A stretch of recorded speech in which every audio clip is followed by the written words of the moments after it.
Good morning, good afternoon to everybody who's logging on. This is the End Homelessness St. John's webinar, Lunch and Learn, concerning coordinated access to homes and the upcoming relaunch. In terms of the presenters today, it's myself, Perry Goddard, Manager of Systems Coordination, and Mary Beth Fallon, who is the Coordinated Access to Homes Lead.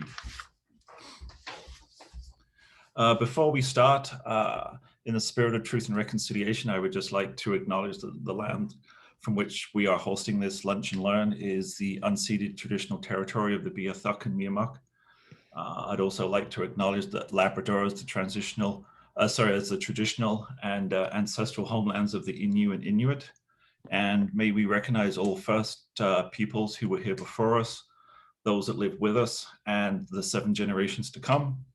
And as First Peoples have done since time immemorial, may we strive to be responsible stewards of the land and to respect the cultures, ceremonies, and traditions of all who call it home. In terms of what we will be covering today,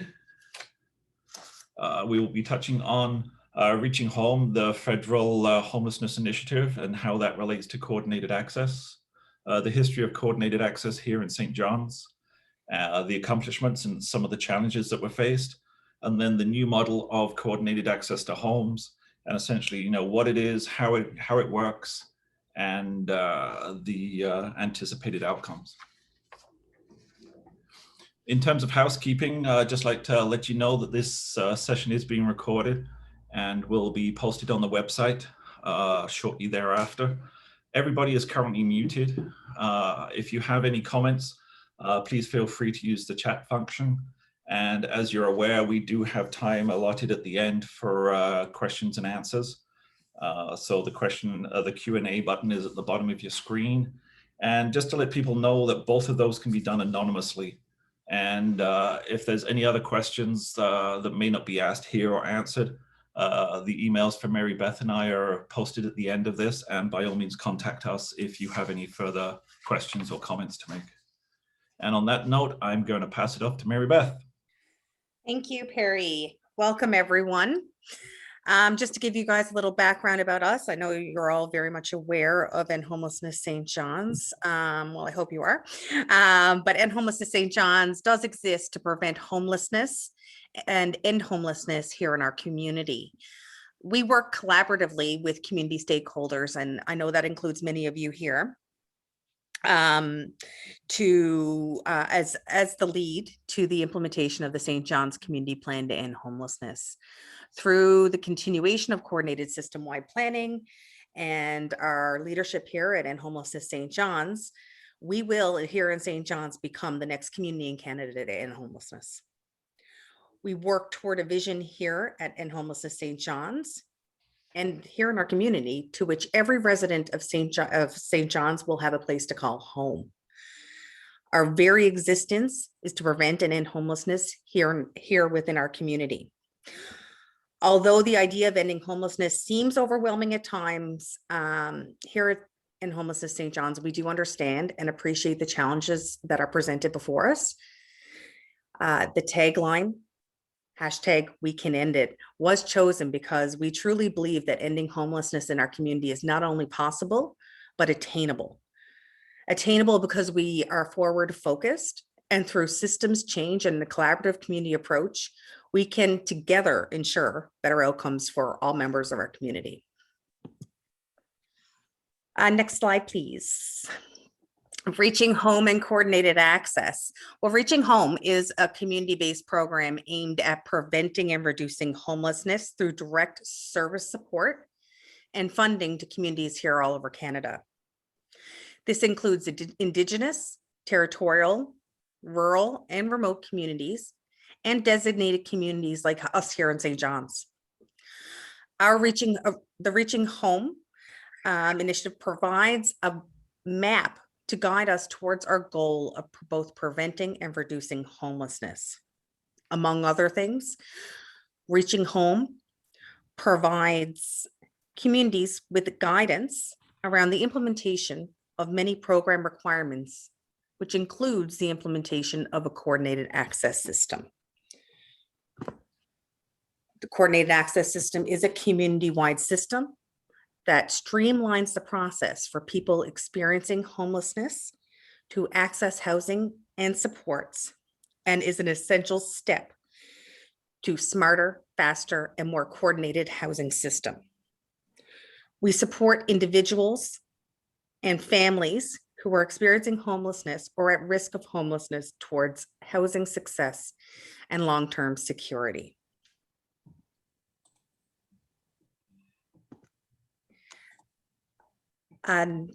A strong coordinated access system follows the principles of housing first and shares real-time data to facilitate the housing process. There's 3 key steps to any quality coordinated access system. The first step is the system access, common assessment and prioritization, and a referral process. We do this by, including a centralized database that collects and displays real-time information on clients' available housing and supports here in our community. We have multiple access sites, not just one place to enter the system, a common assessment tool, and a shared standard protocols to assign supports. Resources, for example, staff, are focused on ensuring that people can connect with appropriate housing and housing supports in an efficient manner. Coordinated access system does connect people to the right housing and supports as efficiently as possible based on individuals' preferences and level of need. Through prioritization, we ensure individuals who have the greatest need in our community are able to access the limited available supports.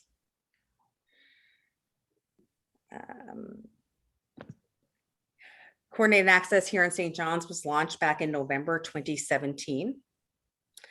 Originally, the vulnerability assessment tool was used for all of our clients who came through the door, no matter what level of support was required.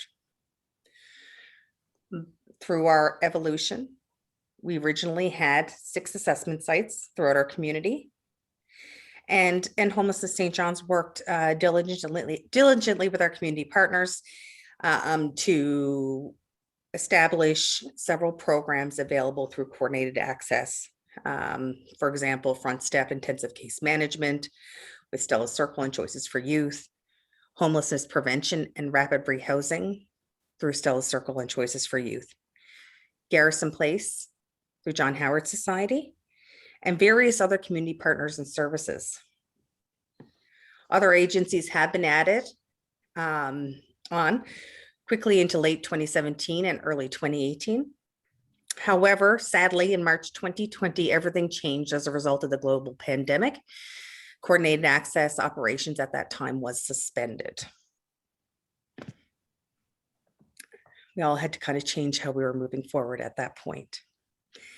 But we did have a lot of success through our original establishment from 2017 to present.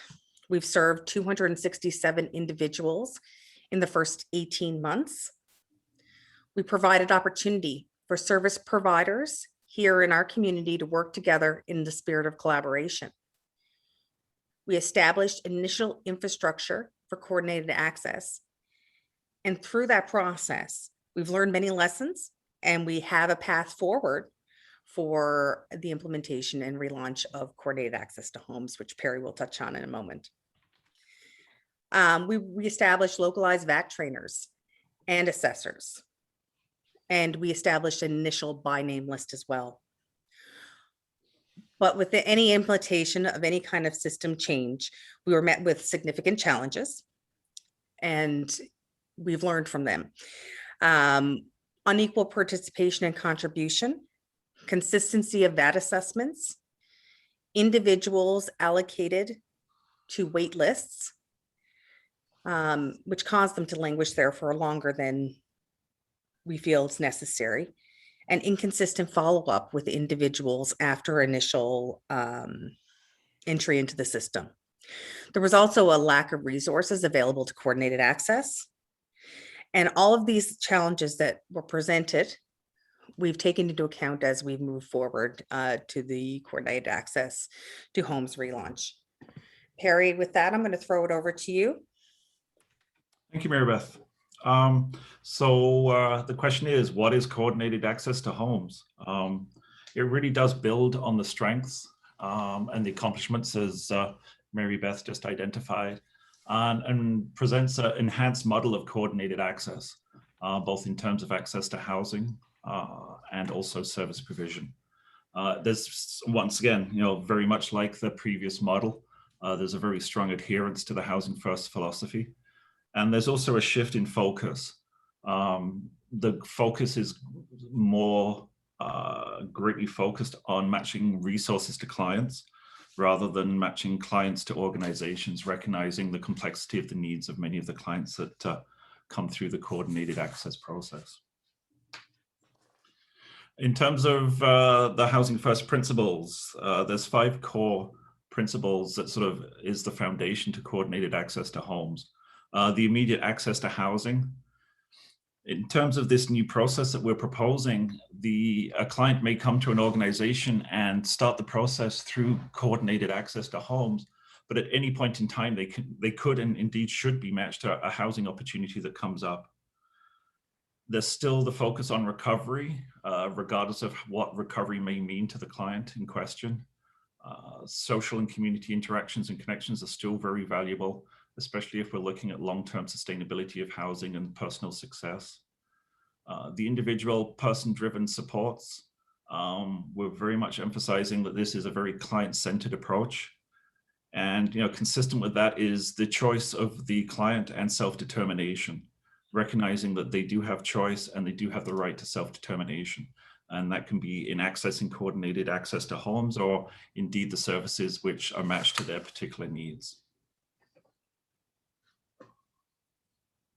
In terms of the goals, what we're trying to achieve, we're definitely looking at improving service provision. Constant change and improvement is part of the strength of this process. Also reducing new entries into homelessness. It's no good sort of not fixing the leaky bucket, as people say. So, we're matching this up with sort of upstream initiatives as well. The focus is also to improve data collection, and not just sort of heads and beds, but quality information around the clients, but also the services that are available. This allows us to identify gaps in services and identify new investments and new initiatives. We're going to be working in real-time information because one of the things that was identified as a challenge last time was individuals being referred to an agency and then having to sit on a waiting list. So we're working with organizations to make sure that we have regular real-time capacity information so that if a match is made to an organization, then hopefully there'll be no waiting list for the client in question. Also, building on the strength, one of the major things that were definitely accomplished in the last model was collaborative service coordination between different service organizations. So once again, that's something that we're building upon the strength of the previous model. In terms of how we envision coordinated access to homes, there's really sort of 2 levels. One is the governance and one is the operations. Late 2020, we established a working group for coordinated access to homes. That is directly connected to the St. John's Community Advisory Board. In fact, a Community Advisory Board member was designated to be co-chair of the working group to maintain the communication and connection. In terms of the operation, there's 2 key components. The coordinated access resource table, which is where the information is shared amongst service providers to make sure that the most appropriate matches in terms of housing and supports are provided to a particular client. For those clients with very complex and overlapping needs and challenges, those will be referred to what we're currently referring to as the collective impact table.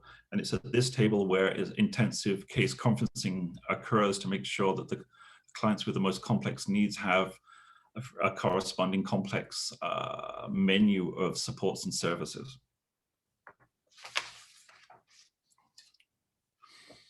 In terms of the coordinated access to homes working group, it is made up of 10 to 14 members of Different organizations within the community. This includes the in-community trainers for the vulnerability assessment tool, service representatives from different organizations with direct contact with those experiencing homelessness, public sector organizations such as Eastern Health and Housing, along with designated spots for individuals with lived and living experience of homelessness.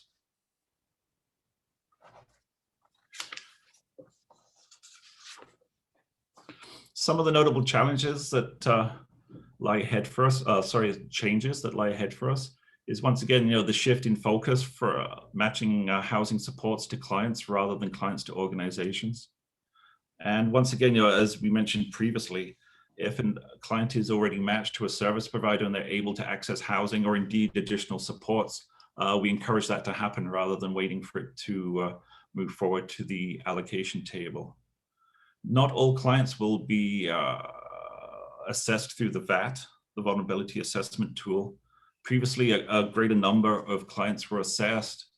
What we're looking at now is only those with very complex challenges and needs will be subject to the VAT assessment, and this will inform us to provide a greater continuum of services to those individuals. As many of you know, we have a program called Supported Referrals, which is housing loss prevention and supports. Previously, many of those would have gone to the resource allocation table, even though they had supports in place. What we're looking at now in terms of the changes is many of those applying for supported referrals will be a direct approval and may not have to go to the resource allocation table unless additional supports are required.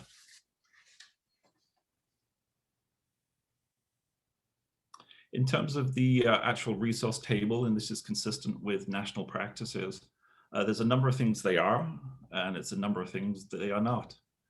In terms of what it's structured to be, there's a broad representation of agencies involved in providing housing and supports to individuals who may be homeless or at risk of homelessness. Strong focus on being client-centered. Interagency collaboration is a key, it's essential. And it's also based on ethical information sharing. We will only be sharing the most pertinent, most current information relevant to the client's housing needs or support needs, rather than sort of extenuous information that may go back a number of years. In terms of what it is not, it's not an administrative meeting. It's solely to identify resources to meet the needs of clients. It's not necessarily a place just for community organizations to provide regular updates. It's not a meeting to manage the broader homelessness response, and it is not intended as a case conferencing table. That is, as I was saying, the collective impact table. There's three sort of key component documents to this process. One is the consent form. It will be completed by all clients. It gives us the permission by that client to collect the information, but also share. And for organizations signed up to coordinated access to homes to also share pertinent information. We've done a lot of work recently to restructure it in terms of wording and content to ensure that the consent that's given is truly informed, confirms the client's rights and also the rights to access. And what we're looking at now is to make it valid for as long as they're engaged in the coordinated access to home system and for 6 months thereafter. The 6 months thereafter is, recognition that in some cases there may be additional supports that are required and clients may have to return to the process, and rather than taking them through a whole new intake process, after that time, the information will be, the identifying information will be removed. And the lack of consent, we're also making sure that the client understands that should they choose not to give consent, that doesn't sort of bar them from supports and services. It just merely sort of reduces the information that we can use to make those matches. And we've been working on this diligently. It's been reviewed by a lawyer specializing in privacy, and we're just at the final point of actually completing the consent form. It also has been reduced to a grade 8 level in terms of readability to ensure that, once again, the consent is fully informed. The document that accompanies the consent form is the intake form. This will be completed by all clients and will have key information that will guide us in the decisions in terms of matching. This will include information such as housing and homelessness history, current housing supports, and their support needs. We mentioned the VAT, or the Vulnerability Assessment Tool, previously. It's a nationally recognized assessment tool that assesses the vulnerability of individuals. It will be completed by clients presenting complex challenges and will be facilitated by trained VAT assessors. We're very fortunate within St. John's that we actually have 3 VAT trainers. So we have the capacity to train VAT assessors based on community knowledge and community history. And once again, the VAT in itself supports the more intensive case conferencing that will occur at the collective impact table. Over to you, Mary Beth. Well, we're looking to launch the week of May 17th, 2021, and there will be more details to follow about what that will look like as they become available and distributable.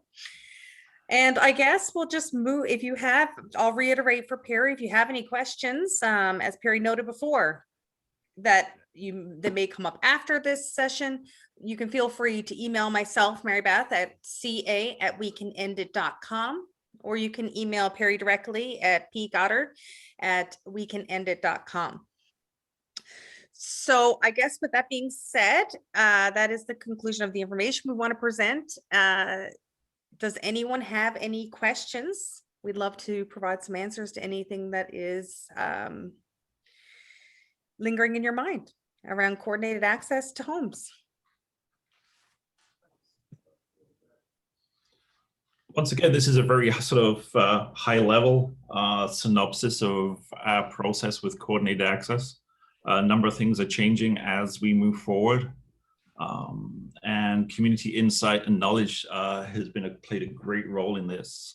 So once again, as Mary Beth says, if you don't have any questions right now, by all means shoot us, or if you have any suggestions, please provide that too.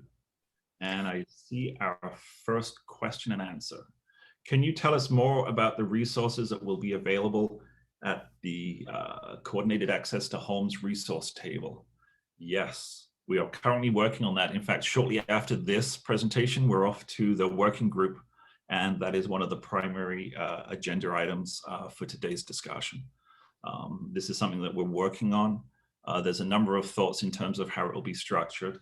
An important point that actually came up this week was, if it's scheduled on a weekly basis, what happens in an emergency? And we have to be flexible and consistent with our client focus. And luckily, one of the upswings of COVID is the fact that we have a lot of technology now that we don't.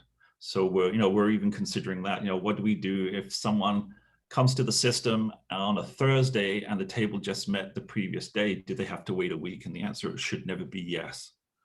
So we're actually working on that. And we will certainly keep the community informed as we move forward. Is there any other questions?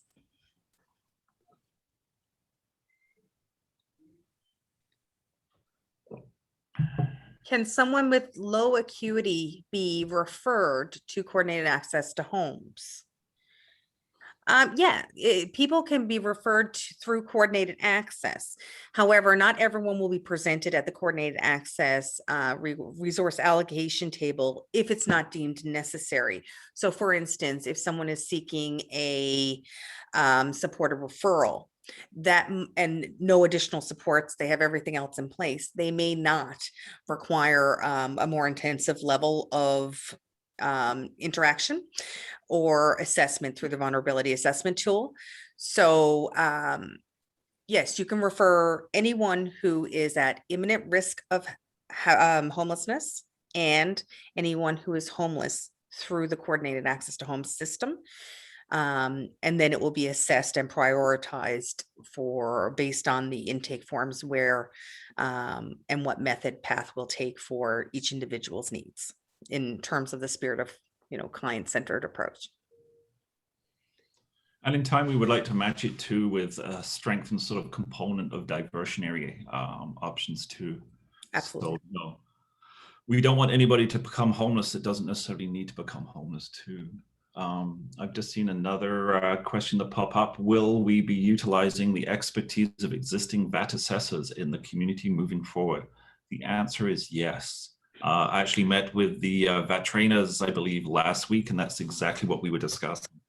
In terms of the VAT, we had been sort of informed that there would be a whole new VAT update coming March or April. We already know we're in May. From the Canadian Observatory on Homelessness, they're actually delayed in that process. We were waiting on that. They will not be ready until probably the fall. So that's exactly what we're looking at. And once again, this will be a topic at the meeting coming up in about an hour or so. And we recognize that of communities in Canada that use the VAT, there actually aren't that many outside of BC. I believe it's Yellowknife and us. And with the assessors we have and the trainers we have a resource that no other community really has. And it really does make sense to use the resources we have rather than creating new ones. So stay tuned.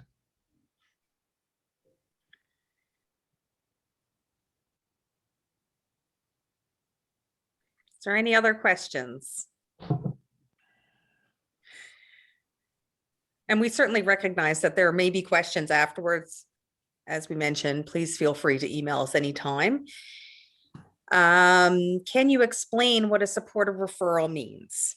Well, supportive referral is a mechanism in place, the supportive referral program, to assist people to both prevent, to assist people to address challenges that prevent them from accessing housing, for example, like a power bill, for example, if they have it in their name and they have an outstanding amount, they're unable to get into a home and hook up power because of the outstanding power bill. That is something that we would certainly address under supportive referrals. We would also look at supportive referrals as a mechanism to be able to not only prevent someone from losing their housing, but to help people obtain new housing as well. I don't know if that answers your question, but it is a program where we provide financial support most often to individuals in various priority areas, for example, through utilities, rental arrears, if someone needs assistance with a damage deposit, top up outside and above what ISL will cover, or CSSD now rather will cover. All of those types of expenses fall under the supportive referral program. It's more of a light touch normally program, but often can be combined with more intensive case management or long-term support that's offered through the resource allocation table or through the collective impact group.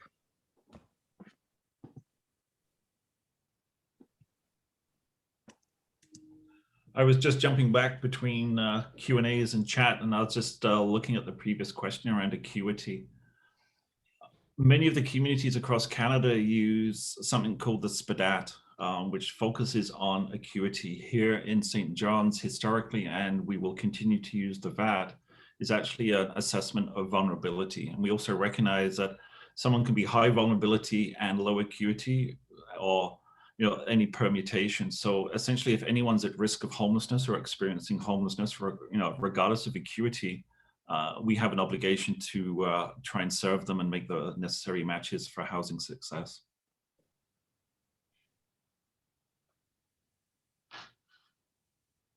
Oh, thank you for putting that up, Matt. So Matt just referenced, for more information on supportive referrals, we actually have an entire webinar about supportive referrals, and you can access that at www.wecanendit.com/events supportive referrals, a crash course. So if you need some more information, you can certainly obtain it there. If you have any more specific questions, we can certainly answer them as well. And even if you didn't catch that, the website is very intuitive and user-friendly. So you can just go to the End Homelessness St. John's website, and it'll be easy to find those resources.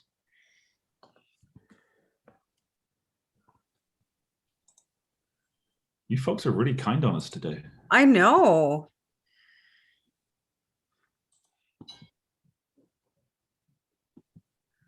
we're even ahead of schedule. That's impressive.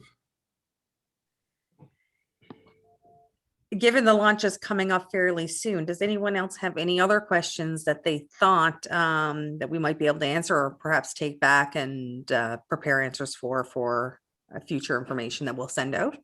There's one there in the Q&A. Yep.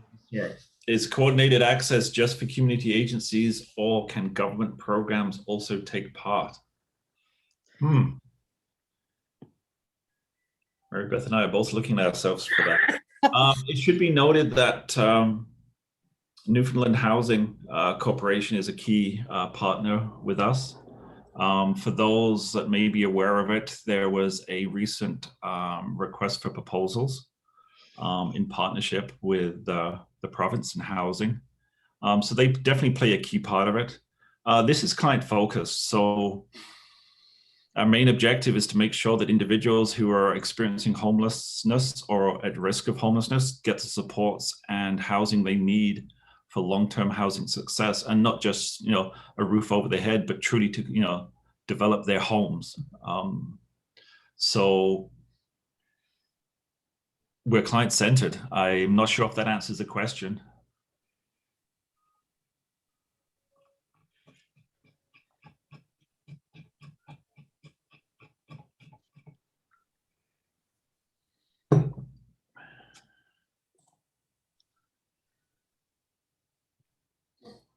Well, if nobody has any other further questions, I really want to thank you all for logging on. This is a significant update that we've provided in terms of coordinated access to homes. I'd be very surprised if we don't have more coming up in the future as sort of relevant components develop. And, once again, I'm going to repeat what both I and Mary Beth have said. If you have any questions, please feel free to contact either one of us. And unless anybody has a last-minute question, we will thank you, and we'll catch you at the next webinar. Absolutely. And just to note, thank you guys for all participating and asking the questions, and certainly providing us some chatting points as well. And we too are excited that about the changes that are to come, and we look forward to disseminating all that information to the public as we move forward to our community. So thank you again.